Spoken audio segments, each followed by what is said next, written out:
Hi, this video is inspired by a comment made by Rick from the 28mm RPG channel. I'm going to put a link to his channel in the description. He was commenting or suggesting that I could make a video about how to make monsters in role-playing games truly monstrous. That is beyond being just a picture in a book. I think that's somewhat of a challenging task, but it is possible. First, let's take a look at the word monster. It comes from the Latin word monstrum, which basically means to bring forth, to reveal. This is also tied to the word demonstrate. So a monster always reveals things. That's what is so scary and so surprising about monsters, ideally. They reveal something shocking. They reveal something shocking. So, a lot of monsters could fail in role-playing games because you see these creatures and they do not reveal anything that truly shocks or unnerves the player characters and the players as well. So I want to address that with this video. I think that the more deformed or shapeless or strange or weird the monster, the more background information or secrets that you need to hint at or perhaps even reveal before you actually encounter the monster. Just take a look at many stories by H.P. Lovecraft. They have that build-up. He doesn't simply bring out something with no explanation whatsoever. There is a lot of background as to the nature of that alien entity or creature or extraplanar being, etc. Or even some more material things that perhaps fall into the field of cryptozoology. There is always this background of degenerate bloodlines, of rituals being made, of beings coming from beyond time and space. That's one of the more fascinating aspects of the mythos, in my opinion. You have all of that background that gets you somewhat looking forward to actually seeing the character in the story encountering that creature. Without that build-up, some of the Lovecraftian entities may seem too nonsensical, or perhaps your own curiosity gets in the way of you feeling scared. Curiosity is also a very powerful emotion. I think that sometimes it could override your sense of dread or fear when encountering some sort of monstrous thing in fiction.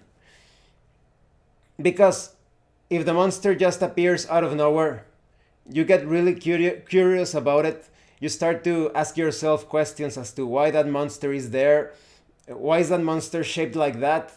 It doesn't make too much sense that that monster is a mass of tentacles and eyes and claws and fangs. So you get a bit distracted from feeling actually scared from that monstrous being. But you could also be thinking that there could be something else when it comes to the actual nature of a monster, of it being actually monstrous.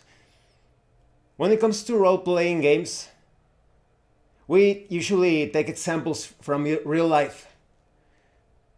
If we want to represent some sort of profession or skill or situation or attitude or weapon or object or vehicle, etc., you just need to look at real life, at the real life counterpart. Oh, I want some cool weapons for my modern fantasy game or whatever. Then you take a look at modern weapons in real life, and you could perhaps modify or tweak some things from those weapons. Or, oh, I want to know more about this particular trade or task or profession, etc. You look to the real life examples and try to bring that realism into the tabletop RPG experience. But with monsters, well, it's not exactly common to encounter a monster in real life, but there are some monstrous examples. The designer of the monsters in Silent Hill 1, 2, 3, and I think 4 as well, Masahiro Ito, I think that's how you pronounce his name. He mentioned in one of his social media posts once that he considers that monsters should have some sort of recognizable human element to them. And that's why many of his monsters, they are kind of like deformed humans. You see these nurses and these humanoid creatures walking about, but their faces are deformed or covered up. Their arms are usually shaped in some other way. Even his animals, I would say that in that context, a monster needs to be recognizable in an animal way, not only in a human way, because there are some monstrous dogs in Silent Hill that they kind of resemble dogs, but they are deformed or lacerated or bandaged or with the head split in half. So there is a recognizable natural element in those monsters, in those creatures, but something is not quite right. And I think that has a lot to do with the word of monstrum. A monster demonstrates, brings forth, reveals something about our own nature, something that we fear about natural living creatures. So, going by that premise, if you want examples that could serve to heighten or boost or enhance the monstrous nature of role playing game monsters, then look to some monstrous creatures in real life that are not exactly monsters. You could say that they could be considered monsters in disguise, or that they can turn quite monstrous if the need arises. In the case of animals, if you see a lion, a tiger, a gorilla, one of those creatures fight, they are quite monstrous when they fight. They are monsters in battle. They demonstrate or they bring forth the fragility of humans and other animals because of their destructive capacity. And in the case of humans, there are many humans that are quite monstrous. In fact, in the Middle East, I don't remember the exact word, but there is a word that means both crazy person and possessed person. They consider them to be the same thing. And I think that's pretty much true. That's why many evil people, they are usually described as monsters, or they are not human, they are demons, or they are, yes, like they have personal demons, etc. Although I think we all have, like I said, like a demonic or monstrous nature to ourselves because we are imperfect. So the human beings can be quite monstrous. I've said this in other videos, but perhaps if you encounter someone quite scary, let's say a physical confrontation, when physical combat is inevitable, a lot of people get really nervous and afraid. But you have to ask yourself, are you afraid of your adversary, or are you afraid of what you need to become in order to defeat that adversary? Because that way your nature, your monstrous nature, your human nature clashes with your social and religious and political programming.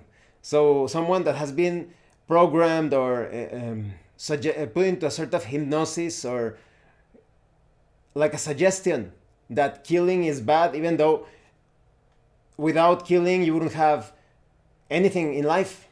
Everything that you have, someone has fought for that and died and killed because so that we could have a somewhat better future, although there are still many things to fix. So in that way, the monster brings forth again that monstrous nature, that monstrous side of human nature.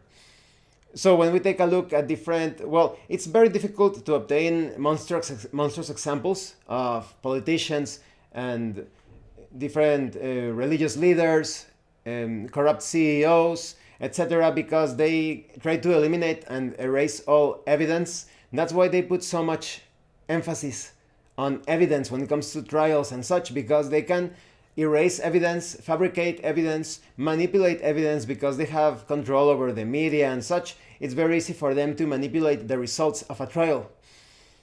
But if you look to people or individuals that have been used as decoys, as distractions, to keep people distracted from political, social, and economic situations, we are talking about serial killers, different psychopaths and such. they are exposed in all of their monstrous deeds for the same reason, because they serve as distractions. That's why they never get incarcerated in time, and they are always released from prison. Oh, they escaped, or no, we didn't have enough any evidence. Sorry, we didn't have enough evidence, so we need to let that guy out of jail so that he kills more people, and then maybe they bring him back.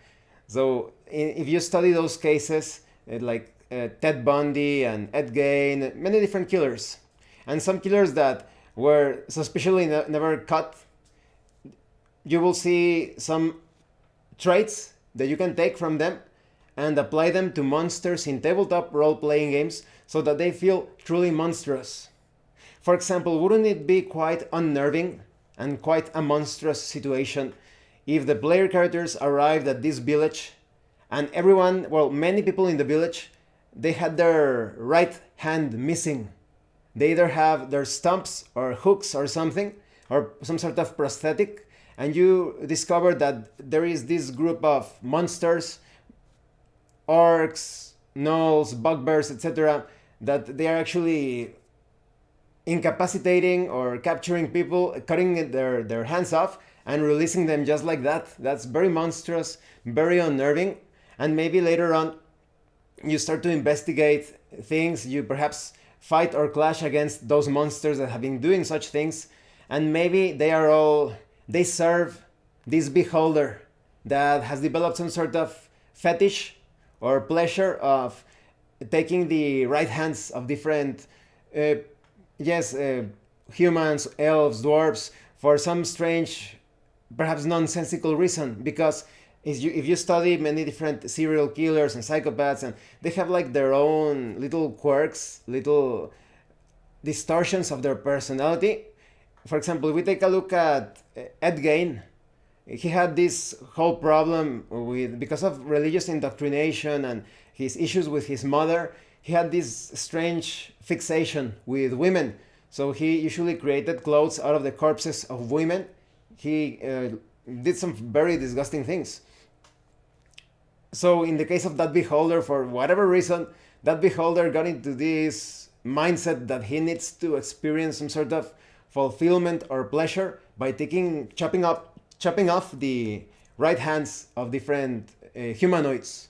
So that's pretty monstrous. You have an aberration, an aberration that was monstrous by itself, by its own form, its shape. You have a sphere with an eye and a maw with sharp teeth and the eye stalks. But added to that, you have that monstrous fetish of collecting the right hands of people. So that way you can make that beholder be truly monstrous beyond just being a picture, a classic Dungeons and Dragons monster. So you can do that. You can take your typical fantasy monsters and make them truly monstrous by adding those little details that you could obtain from studying different serial killers and such. I think that is important. A monster, it seems like it's fixated on some sort of pleasure that can only be satiated or satisfied, some sort of hunger, by harming other people, by scarring them physically or mentally, and perhaps even taking their lives in the process. So yes, the overall, Rick, that would be my answer. If I were to point out some sort of tip or advice on how to make monsters truly monstrous in tabletop role-playing games, take a look at real-life examples. There are so many horrible things. You can also study different wars and torture methods and devices, and depending on the tone of your campaign, adapt it to that. Yes, it all depends on the sort of experience that you want to play, but if you want to make something truly monstrous, go for it.